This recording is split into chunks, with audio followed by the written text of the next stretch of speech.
पूछा है किसी ने, मैसेज आया है कि सुरेंद्र जी आपके ख्याल से दिन में इबादत कितनी बार होनी चाहिए। जितने भी संप्रदाय हैं या रिलीजन जिनको हम कहते हैं उनमें सब में अलग अलग है। कोई 2 कहता है, कोई 5 कहता है, कोई 4 कहता, कोई चर्च संडे के संडे जाता, कोई दिन में 5 बार पढ़ता, कोई सुबह उठ के एक बार पूजा कर लेता, फिर शाम को आरती हो जाती है। कुछ लोग नहाने के बाद भी करते हैं। सबके अपने अपने वो हैं। तो क्योंकि मेरा ओपिनियन पूछा गया है तो मैं तो यही कहूंगा कि भाई उतनी बार इबादत करो जितनी बार से यार मन जाए। बात तो मनाने की है ना, अपने सोने रब को या अपने सोने यार को आपने मनाना है।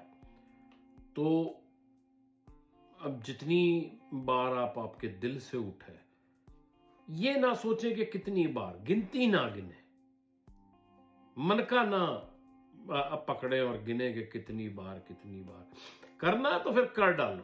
फिर गिनना क्या है, सांस तो नहीं गिनते ना। कभी कोई आपसे दोपहर को 2 बजे पूछ ले कि भाई साहब आपने कितनी बार सांस ली है अभी तक, तो आप उसको कुछ बता सकते हो? या आपने जो एक कॉर्ड डाला मुंह में उसको कितनी बार चबाया, बता सकते हो? नहीं बता सकते। मौज है, सीधे निकल जाओ, चाहे मुंह में लेके बैठे रहो। तो जैसा स्वाद हो, स्वाद की बात है।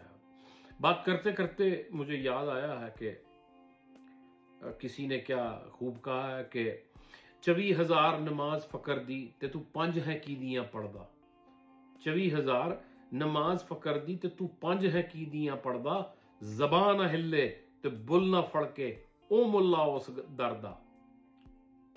24,000 नमाज फकर दी ते तू 5 है की दियां पढ़दा। जबान ना हिले ते बुल ना फड़के ओ मुल्ला उस दरदा। ते बुल्ले शाह दा इक्को ही मन का ਜਿਹੜਾ ਮੌਲਾ ਮੌਲਾ ਕਰਦਾ।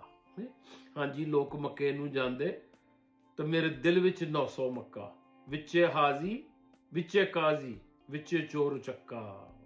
हाँ सो कोई गिनती नहीं है। और अगर गिनती है तो फिर आप इबादत नहीं कर रहे, फिर तो आप सौदेबाजी कर रहे हो, फिर तो आपने दुकान खोली हुई है। क्योंकि आप अगर जब गिन रहे हो तो फिर बाद में इसका हिसाब भी मांगोगे कि मैं तो दिन में 5 बार पढ़ता था, मुझे तो ये मिलना चाहिए, मुझे तो वो मिलना चाहिए। दुनिया को भी बताओगे कि मैं तो 5 बार का हूं, तो वो एक अहंकार बन गया कि सारी दुनिया को पता कि आप 5 बार पढ़ते हो। ये गलत है ना।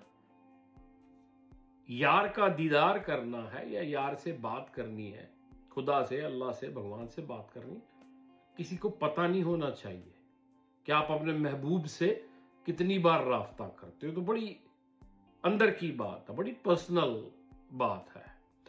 मैं तो उस किस्म का हूं कि जो अगर आपको तकलीफ है, अगर आपको बीमार है और अगर आपको कोई दुख है तो किसी को नहीं पता होना चाहिए। ये तो आपके और ऊपर वाले के बीच की बात है। ये रिश्ता ऐसा ही होना चाहिए, किसी को कुछ पता नहीं होना चाहिए। दुख अपने सहेज के रखो, समेट के रखो, बिल्कुल इसी तरीके से जो तुम्हारे और तुम्हारे खुदा के अंदर रिश्ता है, जो तुम्हारा और तुम्हारी माँ के बीच में जो रिश्ता है, या तुम्हारा और तुम्हारा बाप के साथ जो रिश्ता, भाई बहनों के साथ जो रिश्ता, दुनिया तक मतलब कौन होता है ये जानने वाला कि तुम्हारे किससे ताल्लुकात क्या है। यहां रखो, यहां। अगर यहां का रिश्ता है तो फिर यहीं रहना चाहिए। नुमाइश ना बनाओ, कहते ना फिरो ये और वो ये। यहां की बात यहीं रहे, बस इतनी सी बात।